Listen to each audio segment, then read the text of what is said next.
Bonjour, c'est Jean-René pour l'ajout de la dernière contrainte et de la nouvelle contrainte qu'on va apprendre ensemble à l'instant, la contrainte hélicoïdale. Donc, je vais lancer encore la commande contrainte. Ce qu'on veut ajouter, ce n'est pas des contraintes de base. En fait, ce pas des contraintes standards, c'est des contraintes mécaniques. Donc, on a plusieurs choix. Certaines qu'on verra dans d'autres vidéos. Mais nous, on veut lancer ici hélicoïdale. Nous, on connaît, en fait, on va connaître dans quelques instants, c'est quoi le pas de la vis. Le pas de la vis, en système métrique, c'est quoi la distance entre deux crêtes de filet, ou deux creux de filet. Donc, autrement dit, c'est quoi la distance entre le point ici, puis le point homologue sur sur la crête suivante. Donc ça, c'est le pas du filet. Donc ça veut dire qu'à chaque fois que je fais un tour de vis, la vis ou l'écrou vont avancer relativement l'un par rapport à l'autre de cette distance-là. Ou, quand on travaille en système impérial, des vis en pouces, c'est donné à l'envers. Généralement, ils donnent un pas en filet par pouce. Donc, une vis qui est commune, une vis 1/13, c'est une vis d'un demi-pouce de diamètre nominal. Elle a 13 filets sur une longueur d'1 pouce. Évidemment, SolidWorks, présentement, mon assemblage est en métrique, donc il me demande un nombre de filets ou de révolutions par millimètre. Si mon assemblage est en pouces, ça me donnerait un nombre de révolutions par pouce. Donc, si j'avais, par exemple, une vis 1/13, donc avec un pitch de 13 filets au pouce, je pourrais rentrer directement la valeur ici, 13. Là, je travaille en métrique. La distance qui est généralement connue, c'est la distance entre deux crêtes de filet. Par exemple, encore là, une vis qui est assez commune. Donc, M10 par 1.5. C'est une vis qui a un diamètre nominal de 10 mm. Et la distance entre deux crêtes de filet, c'est 1.5 mm. On va aller étudier notre vis, voir c'est quoi qu'on a. Je vais malheureusement devoir fermer l'outil contrainte, on y reviendra. Je vais ouvrir ma vis, donc je clique dessus, n'importe où, ou dans l'arbre de création. Je reclique avec le bouton droit et je vais cliquer sur ouvrir la pièce. Donc je vais avoir la pièce seule qui va s'ouvrir. Dans l'arbre de création, je veux trouver la spirale qui a servi de guide pour dessiner, pour modéliser le filetage.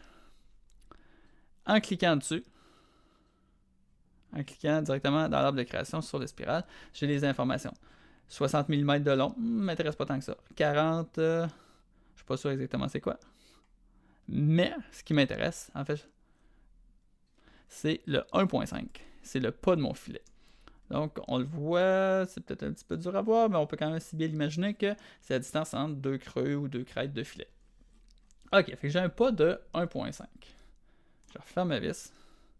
Je retourne dans la contrainte mécanique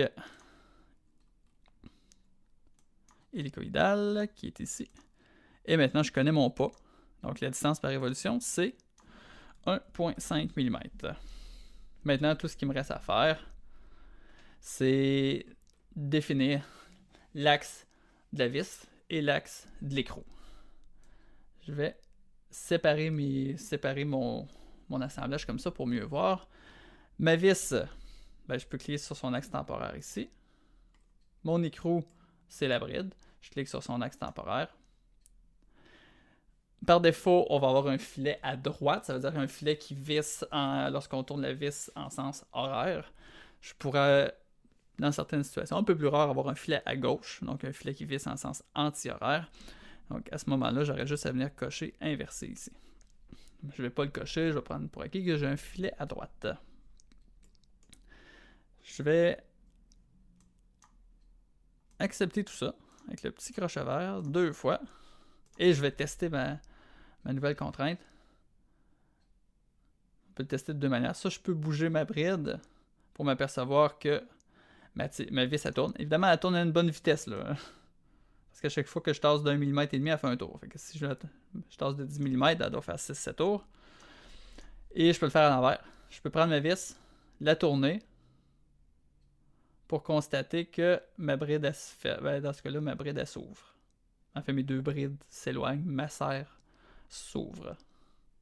C'est un peu difficile de tourner de manière constante, toujours dans le même sens. Là, je suis en train de fermer la serre. Donc, c'était la dernière contrainte que je voulais ajouter pour compléter notre exercice. Je vous laisse l'ajouter, je vous laisse la terminer. Je vous laisse aussi jouer avec pour voir comment ça se comporte. Vous pratiquez aussi, là, c'est quand même un peu difficile là, de bien faire bouger les pièces avec la souris. Là. Donc, je vous laisse jouer avec. Je vous laisse aussi, si vous n'avez pas fait, jouer avec la distance limite pour le positionnement de la tige. Essayer d'avoir les limites parfaites pour représenter la réalité. Lorsque vous aurez fini l'exercice, je vais vous attendre dans l'exercice suivant.